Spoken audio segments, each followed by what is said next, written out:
खंडेलवाल जी मुंबई से। हमारे जी आपका भी सुंदर प्रश्न है। ये कह रहे हैं कि आप 10 सालों से अभिनय की जगत में हैं। ये कह रहे हैं मन अशांत रहता है महाराज जी। कोई कहता है कि किसी ने जादू कर दिया है, कोई कहता है कि ओवर थिंकिंग चल रही है इसलिए। हाँ, जादू तो नहीं किया, जादू तो नहीं। जादू होता तो तुम हमारे पास यहाँ बैठ नहीं सकते थे। ओवर थिंकिंग, एक जो अपने चित्त में सबसे बड़ा बनने की, महान बनने की एक आकांक्षा होती है। हम चाहे जिस मार्ग में हो, हम चूँकि महान परमात्मा के हम अंश हैं, तो हमारे अंदर महान बनने की इच्छा होती है सबके अंदर, चाहे जिस डिपार्टमेंट में हो सबसे बड़ा बनने की इच्छा होती है। क्योंकि सबसे बड़े भगवान के हम बच्चे हैं ना, तो हमें लगता है कि हम सबसे बड़े बने। अब सबसे बड़े बनने में हमारे सामने बड़े अभिनय करने वाले दिखाई दे रहे हैं, जो सफलता प्राप्त करते चले जा रहे हैं। अब हमारा चित्त उससे विक्षिप्त होता चला जाता है, परेशानी आ जाती है। तो हमें लगता है कि भगवान का नाम जप करो, पवित्र भोजन करो, और भगवान जैसे रखें उसमें राजी रहना सीखो, तो आनंदित हो जाओगे। नाम जप करो और जैसी परिस्थिति में हो उसमें राजी रहना सीखो यार। आगे की भावना तो करो, लेकिन आगे ना पहुंच पाओ तो उसमें असंतुष्ट मत हो।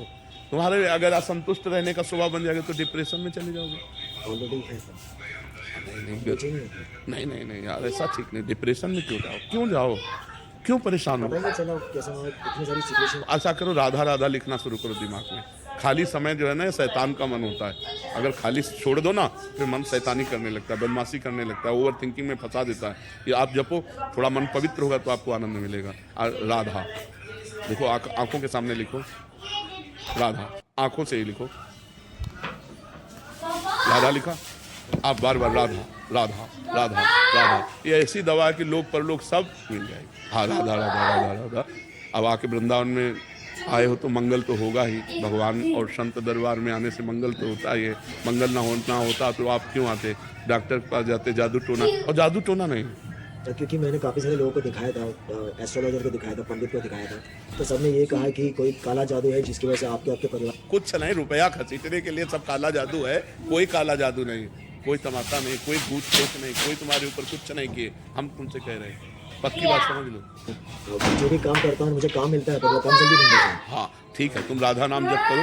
बस सुबह उठ करके 5 भक्तों के नाम ले लिया करो, जो भगत तुम्हें याद आवे। कुछ भगत याद हैं? एक को भगत याद नहीं। देखो, हम तुम्हें नाम बताए, स्वामी हरिदास जी, चैतन्य महाप्रभु जी, नित्यानंद महाप्रभु जी, नागरी दास जी, हरिवंश महाप्रभु। 5 नाम कोई, जैसे तो यही याद कर लेना। 5 भक्तों का सुमिरन रोज करो और राधा नाम का सुमिरन करो, और 10-15-20 मिनट व्यायाम करते हो। 10-15-20 मिनट व्यायाम करो, शरीर को थोड़ा।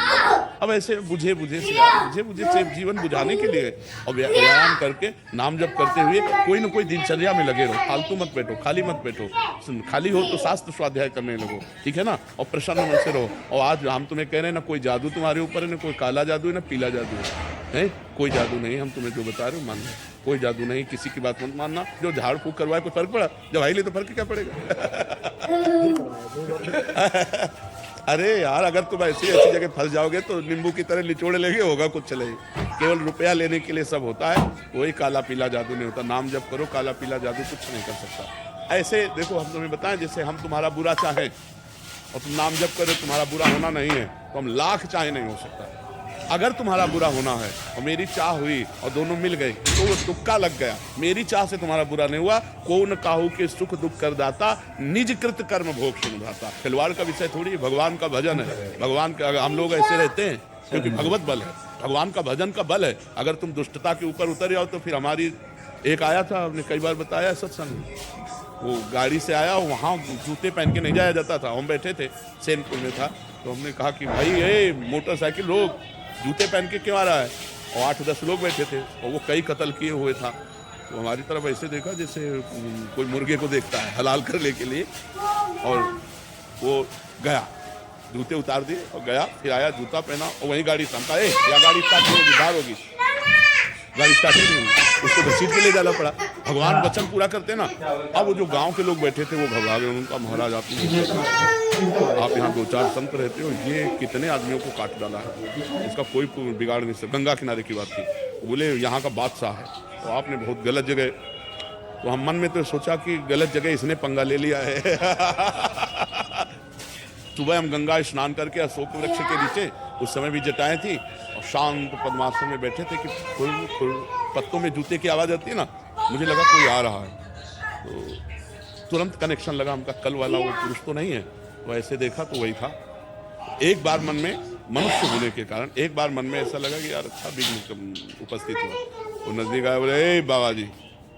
हाँ भाई, चाकू निकाली, इतनी बड़ी चमचमाती सामने रखी, बोले इसको जानते हो?